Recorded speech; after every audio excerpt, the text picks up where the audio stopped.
जय माता जी दोस्तों। मैं हूँ अर्चना तिवारी। स्वागत करती हूँ अपने चैनल ज्ञान की बात विद अर्चना चिंतामणि में आप लोगों का। कैसे हैं आप लोग, ये बताने के लिए हमेशा की तरह कमेंट बॉक्स में जय माता जी, हर हर महादेव, जय छठ मैया जरूर लिखें। कहाँ से आप मेरी वीडियो देखते हैं? अगर मेरे आप चैनल पे नए हैं तो आपको हर नई नोटिफिकेशन पहले प्राप्त हो जाए, इसके लिए चैनल को सब्सक्राइब कर लीजिए। मेरी वीडियो अगर आपको पसंद आती है तो लाइक ज़रूर करिए, शेयर करना बिल्कुल मत भूलिए। आज हम बात करने वाले हैं छठ पूजा कब है। इससे पहले मैं चाहती हूँ कि आप लोग वीडियो देखने के बाद लाइक और कमेंट ज़रूर करें, क्योंकि आपके एक लाइक और एक सब्सक्राइब से हमको हिम्मत और साहस बहुत मिलता है, जिससे मैं एक से एक ज्ञान आपके साथ बांटती हूँ और लेकर आती हूँ। तो आप भी हमारे ज्ञान से, धर्म से, आस्था से जोड़ने के लिए सनातन धर्म संस्कृति से, सभ्यता से जोड़ने के लिए हमारे चैनल पेज को फॉलो करें, यानी सब्सक्राइब कर लें, लाइक कर लें, शेयर करना बिल्कुल ना भूलें। चलिए जानते हैं कि छठ पूजा कब है। छठ पूजा कितने दिन का होता है। छठ पूजा में प्रथम दिन से लेके और लास्ट दिन तक कब किया जाता है। अर्घ देने का शुभ मुहूर्त कब है और छठ का जो समय शुरू हो रहा है, यानी तिथि शुरू हो रही है, कब से कब होती है।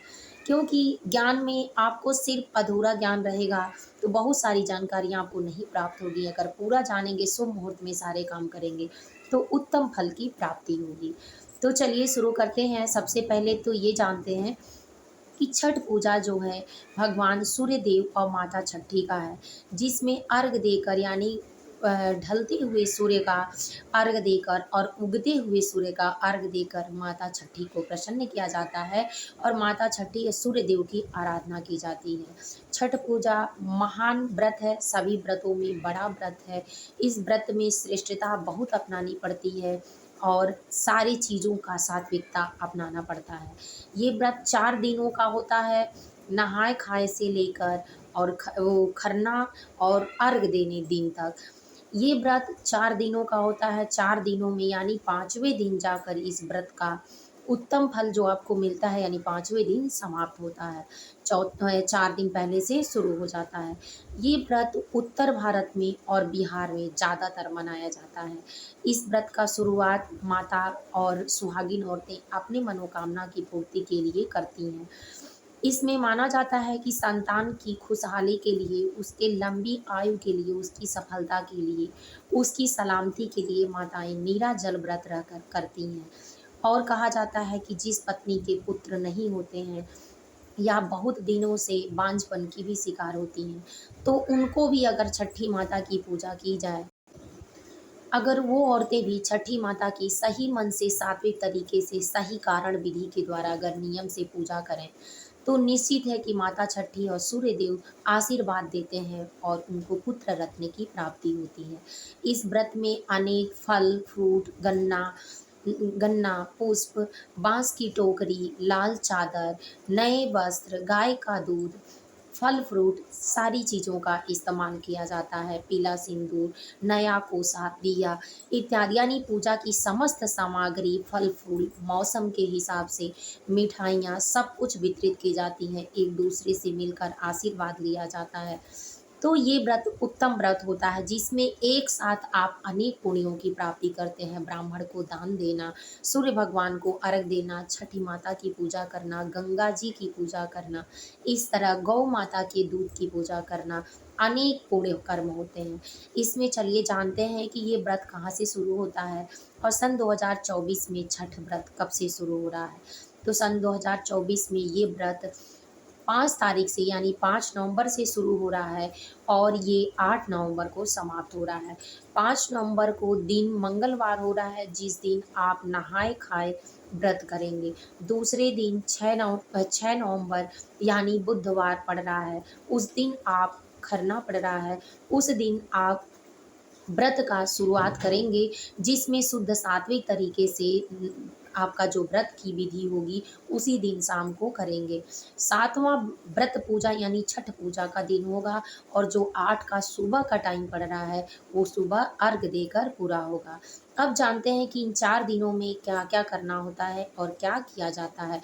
अगर आप व्रत नई म पहली बार कर रहे हैं तो आपको विधि भी जाननी होगी, तो विधि भी जान लेते हैं कि क्या है और किस दिन से कौन-सी विधि अपनाना बेहद ज़रूरी होता है। तो पहला कि 5 नवंबर को जो दिन मंगलवार को शुरू हो रहा है, उस दिन घर में साफ-सफाई होती है, शुद्ध सात्विक भोजन बनते हैं, शुद्ध वस्त्र पहनकर नहाए के यानी बाल-वाल धुल के महिलाएँ उस दिन साफ-सुथरी हो जाती हैं, उस दिन के बाद घर में नॉनवेज बनना या कुछ ऐसे गलत काम करना नहीं होते हैं। तो उस दिन आपके घर की साफ-सफाई होती है, छठ पूजा के बर्तन वगैरह साफ-सुथरा करना, ये सारी चीज़ें होती हैं। तो उस दिन साफ-सफाई होती है, शुरुआत उसी दिन से होती है। इस बार षष्ठी तिथि जो है वो आपको मिल जाए 7 नवंबर को हो रही है 7 नवंबर को हो रही है 12:41 के बाद और 8 नवंबर को समाप्त हो रहा है 8:12 पर। इसलिए 2 दिन पहले से ही तैयारी होती है तो यानी 5 नवंबर दिन मंगलवार को आपका साफ-सफाई का दिन है कि छठ पूजा की शुरुआत हो रही है और 6 नवंबर को खरना हो रहा है जिस दिन शाम को मीठा भोजन वगैरह बनता है जिस दिन महिलाएं अपना खा के व्रत के लिए संपूर्ण रूप से तैयार हो जाती हैं।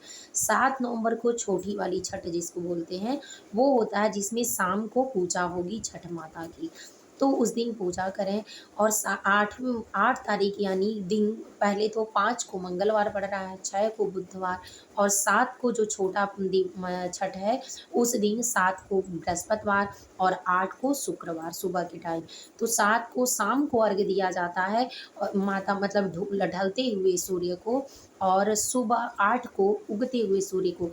उसमें षष्ठी तिथि में ही सारी चीज़ें होती हैं, तो छठ पूजा षष्ठी तिथि लग रही है 12:41 पर, तब शाम को ही उस ढलते हुए सूर्य को अर्घ्य दिया जाएगा और 8:12 पर दिन शुक्रवार को ये तिथि समाप्त हो रही है। उसके पहले सूर्य भगवान को अर्घ्य दे दिया जाएगा।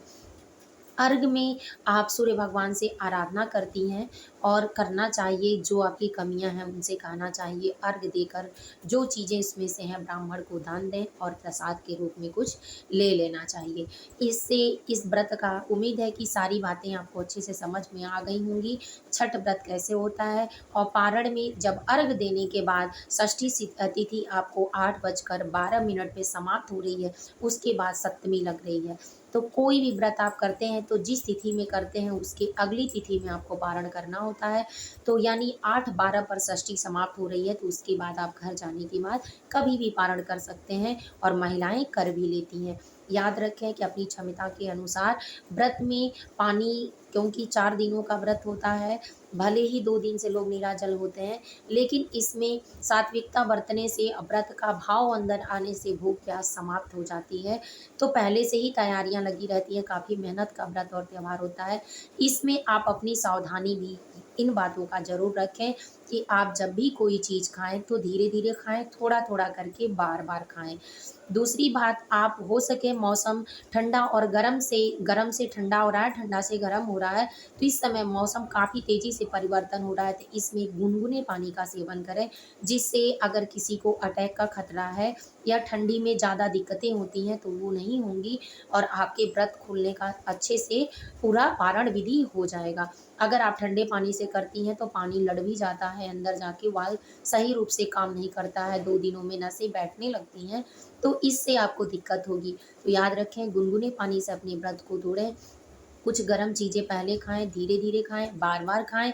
2 दिनों में हल्का-फुल्का शुद्ध सात्विक फल, फ्रूट, दूध आहार यानी संपूर्ण स्वस्थ आहार लें, जिससे आपकी जो हैवी डोज़ है, वो ज़्यादा होगी तो आपके शरीर की पाचन क्रिया में दिक्कतें होंगी और इन दिक्कतों में आपकी परेशानियाँ बढ़ जाएँगी। तो आप सावधानी में ये चीज़ें कर अपने आप को छठ व्रत में संपूर्ण रूप से स्वस्थ रख सकती हैं और पूजा का पूर्ण लाभ ले सकती हैं। उम्मीद है कि आपको वीडियो पसंद आएगा तो लाइक ज़रूर करिए, शेयर करिए, सब्सक्राइब करिए। फिर मिलेंगे एक नए वीडियो में नए ज्ञान के साथ, तब तक के लिए जय माता जी, हर हर महादेव, जय माता जी।